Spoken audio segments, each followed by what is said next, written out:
बिस्तर के नीचे भूलकर भी ना रखें पैसे, और ये दो चीज घर से चली जाएगी माँ लक्ष्मी।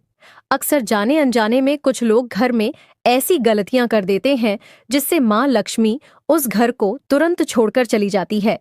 वास्तु शास्त्र के अनुसार रात को सोते समय बिस्तर के नीचे यह खास चीज रखना बेहद अशुभ माना जाता है। ऐसे में तकिए या बिस्तर के नीचे यह चीज रखने से घर में आर्थिक तंगी के साथ दरिद्रता आने लगती है। चलिए जानते हैं। इससे पहले हेमा लक्ष्मी जो भी कोई कमेंट में अपनी मनोकामना लिखे और वीडियो को लाइक, शेयर और सब्सक्राइब करें, उसकी मनोकामना अवश्य पूरी कर देना। वास्तुशास्त्र के अनुसार सोते समय तकिए या बिस्तर के नीचे पैसा और पर्स रखकर नहीं सोना चाहिए। ऐसा करना बहुत अशुभ होता है। इससे माँ लक्ष्मी रुष्ट हो जाती है, जिससे तंगाली का सामना करना पड़ सकता है। सोने चांदी के आभूषण को भी अपनी हैसियत बढ़ाने के ये 2 रूल्स हमेशा याद रखो।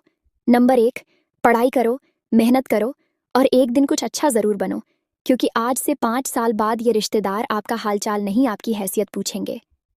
नंबर 2, संघर्ष पापा से सिखा है और संस्कार माँ से, बाकी तो ये दुनिया सिखा ही देती है। जिस पिता के 2 बेटे होते हैं, ऐसा पिता कैसा होता है तथा किसके समान कहलाता है, आइए जानते हैं।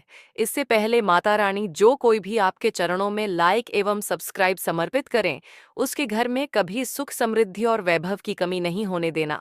चलिए जानते हैं दोस्तों। माना जाता है कि बेटा बाप का सहारा होता है।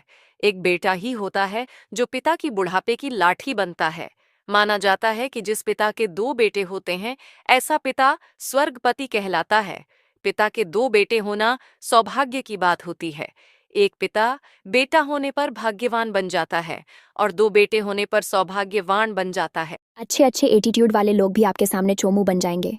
नंबर 1, अगर वो बोले तुम बहुत बुरे लगते हो तो तुम बोलो, भाई मेरा चेहरा देखकर अगर तुम्हारी फट जाती है तो ये तुम्हारी प्रॉब्लम है।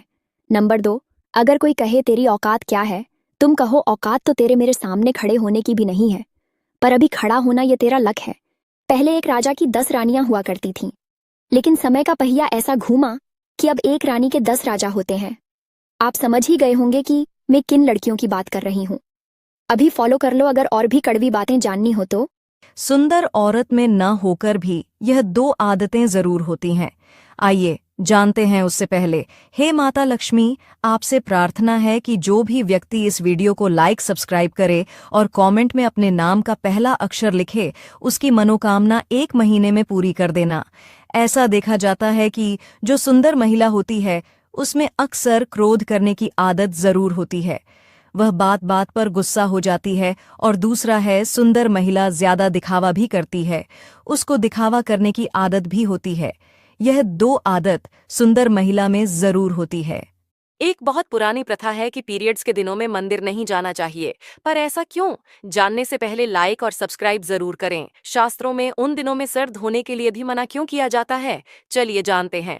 पहले के समय मंदिर घर से दूर होते थे और पूजा करने के लिए सुबह 4 से 5 बजे ही जाया जाता था। जिस समय अंधेरा होता था उस समय तो जंगल ही हुआ करता था, जहाँ जंगली जानवर होते थे जो खून की महक से औरत का शिकार करने आ जाते थे। इसीलिए उस समय से यह प्रथा बनी कि औरत मंदिर न जाए। इसका आपके शुद्ध या अशुद्ध से कोई लेना देना नहीं था। दूसरी बात, ऐसे समय में महिलाओं को सिर धोने के लिए मना क्यों किया जाता है? अक्सर आपने देखा है कि जब छोटे बच्चे की नाक से खून निकलता है तो उसके सर में पानी डाला जाता है ताकि खून निकलना कम हो जाए। इसीलिए जब महिला के शरीर से इम्प्योर ब्लड निकलता है तब मना किया जाता है कि शुरुआत के 3 दिन सर पर पानी न डालें, ताकि शरीर में से जितना भी इम्प्योर ब्लड है सब निकल जाए। इसलिए इन चीजों को शास्त्रों में वर्जित कहा जाता है। पति को परमेश्वर क्यों कहा जाता है? जानने से पहले लाइक, सब्सक्राइब जरूर करें। नंबर 1, जिस प्रकार एक भक्त को अपने जीवन की कोई चिंता नहीं होती, उसको लगता है मेरे ईश्वर ही ना, वो अब ठीक कर देंगे, उसी प्रकार पति के होते हुए उसकी पत्नी बेफिक्र रहती है। उसे अपने घर गृहस्थी, बच्चों की कोई चिंता नहीं होती। उसको लगता है मेरे पति है ना, वो सब संभाल लेंगे, इसलिए पति की तुलना परमेश्वर से की जाती है। नंबर 2, पति को